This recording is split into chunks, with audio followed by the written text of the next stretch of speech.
Today I'm going to show you how to turn these ordinary syringes into this. Something that can be used for a static Halloween display, whether it's in a morgue or a mad scientist laboratory, or as props for your actors. So I bought all of these syringes on eBay. The metal and glass syringe is 30 milliliters and I paid $7.34. The large plastic one is 50 milliliters.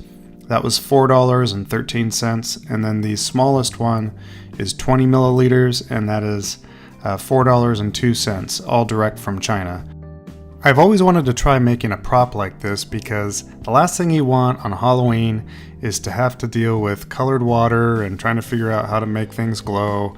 I've tried glow sticks, I've tried glow-in-the-dark paint that I've diluted with water, and nothing seemed to really work great, and then you have to rinse everything out after the fact, and it does stain, especially if you're using anything that's not glass. So I wanted to just build some props that I could store all ready to go and put out on display first thing on Halloween when I'm ready to run my haunted house. There are quite a few different things that you can use to make a prop like this. You can use glow-in-the-dark glue sticks, fluorescent dye like you see here, or fluorescent paint. This is acrylic airbrush paint.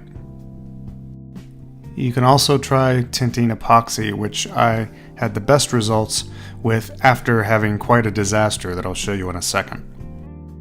The first thing I wanted to try was to tint some epoxy with some of this glow-in-the-dark or fluorescent dye. Now this is the same type of dye that I used to tint the water that was in the apothecary bottles that I made in a previous video. So here I'm just using some 5-minute epoxy. I'm adding equal parts resin and hardener to the dye. Then I'm just going to mix everything together.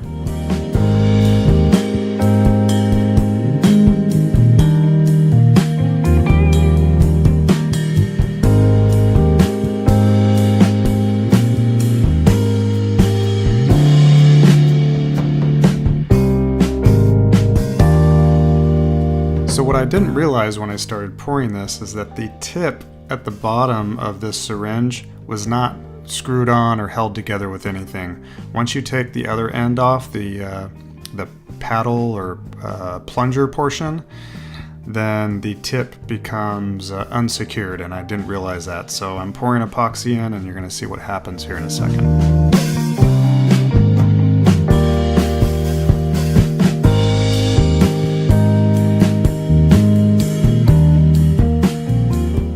Yeah, I was totally bummed that this started happening, but I got really lucky because everything was coated with a thin layer of oil. And that's what keeps the whatever fluid you're using inside the syringe, I guess. So it was really easy to just peel off the epoxy. So I was all out of the dye, so I'm just trying some green fluorescent paint here.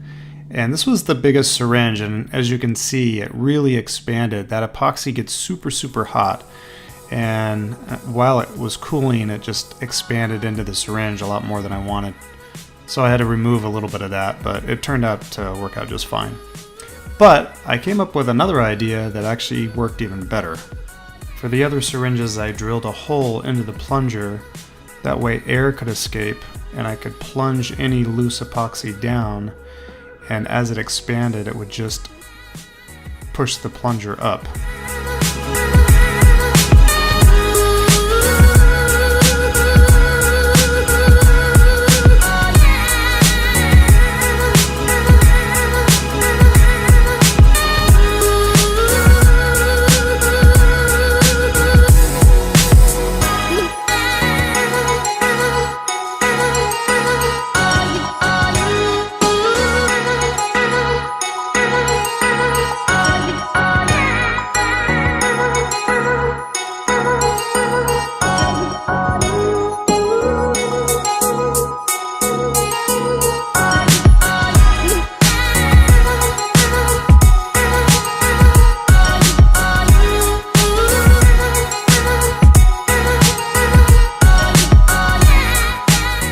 So you can see how the plunger just pushes that epoxy right down and makes for a very nice and clean syringe.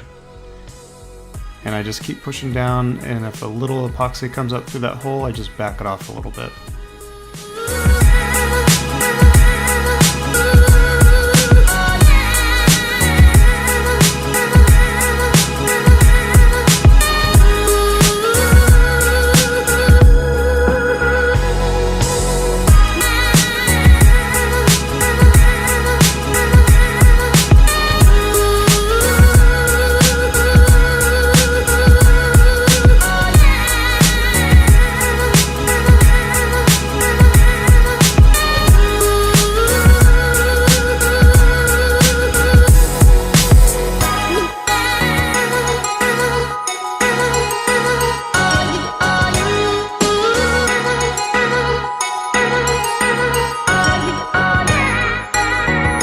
See, a little epoxy came through the hole on this syringe, so I just fished it out before it's set up completely with a little bamboo skewer.